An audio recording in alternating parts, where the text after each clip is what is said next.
मित्रों, आज की कहानी बहुत ही ज्ञानवर्धक कहानी है। जैसे दोस्तों हमारे विद्वान भी कहते थे, हमारे समाज के सभी हर एक ज्ञानी लोग कहते हैं और महात्मा भी कहते हैं और साक्षात भगवान खुद कहते हैं, अगर आप किसी की मदद करते हैं तो आपके बुरे समय में भगवान खुद अवतार लेकर आपकी मदद करते हैं। और यही ज्ञान हमें अपने बच्चों को देना चाहिए और यही बातें हमें खुद अपने जीवन में उतारनी चाहिए। तो दोस्तों, आज की कहानी इसी पर आधारित है और आज आपको बहुत अच्छी जानकारी मिलने वाली है। चलिए मित्रों, सुनते हैं आज की कहानी का क्या सारांश है और हमें इस कहानी से क्या ज्ञान मिलेगा। आप सभी मित्रों का हमारे इस कहानी के चैनल पर बहुत बहुत स्वागत और अभिनंदन है। मित्रों, कहानी पूरा ध्यान से सुने और कहानी अच्छी लगे तो चैनल को सब्सक्राइब करके बेल आइकन का बटन ऑन कर दीजिए, जिससे हमारा आपका फैमिली संबंध बना रहे और हम ऐसे अच्छी अच्छी कहानियाँ अपने चैनल पर लाते रहेंगे और घर बैठकर आप और अपने परिवार का ज्ञान बढ़ाइए भविष्य में, जिससे कभी भी किसी धोखे का शिकार ना होना पड़े। चलिए मित्रों, जानते हैं क्या है आज की कहानी का सारांश। एक समय की बात है, एक जंगल में एक गाय रहती थी। गाय काफ़ी दिनों के बाद उसे एक छोटे से बछड़े को जन्म दिया।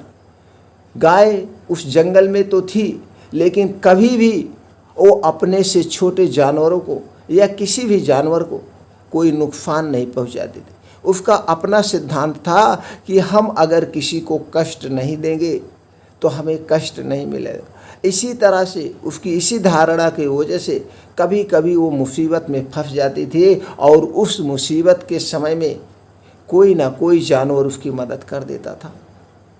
और यही सारी शिक्षाएं वो अपने बछड़े को देती थी, वही अपने बछड़े को देती थी और अपने बछड़े को उस घर में, उस गुफा में रखकर वो दिन भर चारा चरती थी इधर उधर।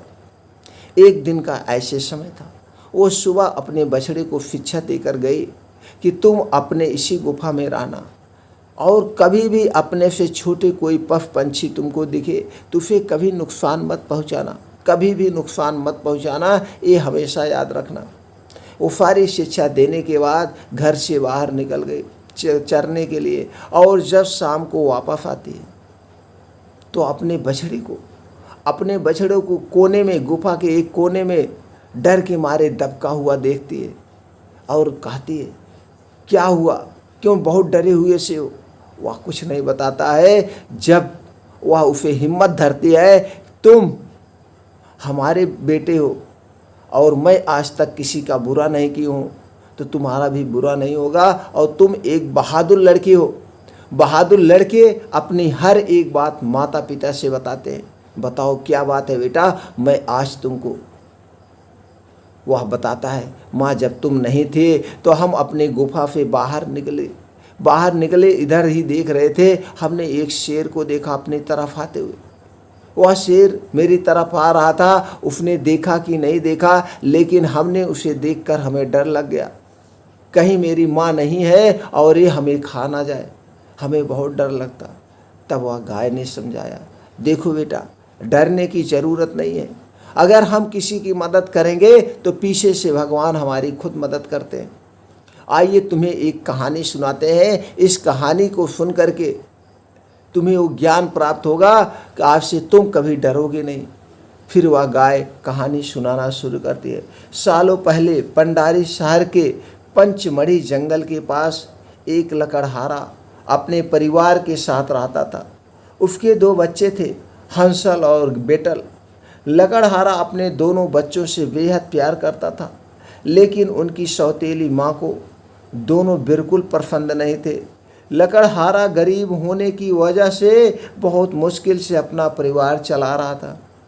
एक दिन उसने अपनी पत्नी से कहा, इतने कम पैसों में घर परिवार चलाना बहुत मुश्किल लग रहा। पति की यह बात सुनते ही उसने कहा कि तुम चिंता मत करो, मैं कोई रास्ता निकाल लूँगी जिससे हम आराम से ज़िंदगी भर जी लेंगे। यह कहते हुए लकड़हारे की पत्नी के मन में हुआ कि क्यों ना वो दोनों बच्चों को जंगल छोड़ दे, जिससे उनका खर्चा कम हो जाएगा।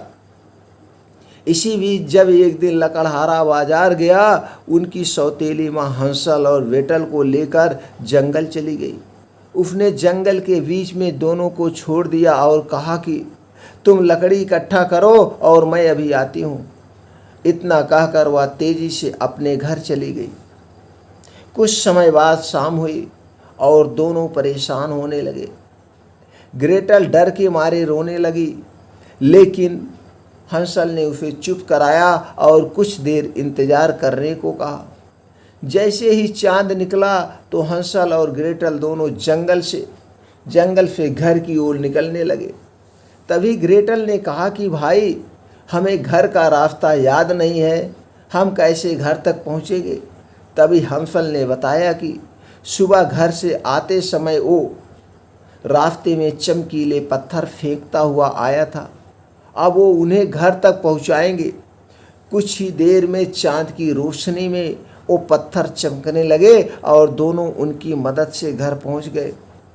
दोनों को घर के दरवाजे में देखकर उनकी माँ को बहुत गुस्सा आया। अगले दिन फिर वो उन दोनों को जंगल लेकर जाती है। इस बार उनकी माँ उन्हें बहुत घने जंगल में छोड़ देती है। वह बच्चों को दोबारा लकड़ी इकट्ठा करने को कहते और खुद सीधे अपने घर चली जाती है। एक बार फिर घने जंगल में हंसल और ग्रेटल परेशान हो जाते हैं। भूख शांत करने के लिए वो जंगल से कुछ फल तोड़कर खा लेते हैं। उसके बाद चांद निकलते ही घर ढूंढने के लिए दोनों निकल पड़ते हैं। 2 दिन तक वो घर ढूंढते ढूंढते थक जाते हैं, लेकिन घर नहीं मिलता है। साथ ही वो और घने जंगल में चले जाते हैं। तभी उन्हें एक चिड़िया की आवाज़ सुनाई देती है। वो उस आवाज़ को सुनते सुनते आगे बढ़ते हैं। चलते चलते उन्हें चॉकलेट से बना एक घर दिखाई देता है। वो दोनों उस घर में जाकर भर पेट चॉकलेट और केक खाते हैं। शाम होते ही उस घर का दरवाज़ा खुलता है और वहाँ एक बूढ़ी महिला आती है। बूढ़ी महिला बच्चों को बड़े प्यार से एक कमरे में सुला देती है। जैसे ही बच्चे सो जाते हैं तो वह महिला हंसल को बंदी बना लेती है। वह हंसल को एक पिंजरे में बंद करके रखती है और ग्रेटल को घर का काम करने के लिए खुला छोड़ देती है। कुछ दिनों तक ग्रेटल घर का काम करती रही और हंसल पिंजरे में भूखा बंद रहा। तभी महिला ने एक दिन हंसल को पिंजरे में भर पेट खाना खाने को दिया और उसे बताया कि वो कल उसको खा जाएगी। दरअसल वह एक भूत थी जिसने बच्चों को फंसाने के लिए चॉकलेट का घर बनाया था। अगले दिन वह महिला बड़े से बर्तन में पानी उबाल रही थी, जिसे देखते ही ग्रेटल के मन में हुआ कि क्यों ना इसे इसमें ही धक्का दे दिया जाए। यह सोचते ही उसने महिला को उबलते पानी में धक्का दे दिया और अपने भाई को उसकी कैद से आज़ाद करवा लिया। उधर पानी में गिरने की वजह से उस महिला की मौत हो गई। दोनों भाई बहन आज़ाद होने के बाद उस महिला के कमरे में गए। वहाँ खूब सारे सोने के सिक्के और मोती रखे हुए थे। हंसल और ग्रेटल अपने जेब में कुछ सिक्के और मोती रख लेते हैं और फिर अपना घर ढूंढने के लिए निकल जाते हैं। चलते चलते उन्हें एक जाना पहचाना रास्ता दिखता है और वो उस पर 2 घंटे तक आगे बढ़ते रहते हैं। तभी चांद निकल आता है और हंसल दोबारा पहली बार जंगल आते हुए फेंके गए चमकीले पत्थर सामने चमकने लगते हैं और वह पहचान जाता है कि ये जो पत्थर हमने फेंका था वही पत्थर है।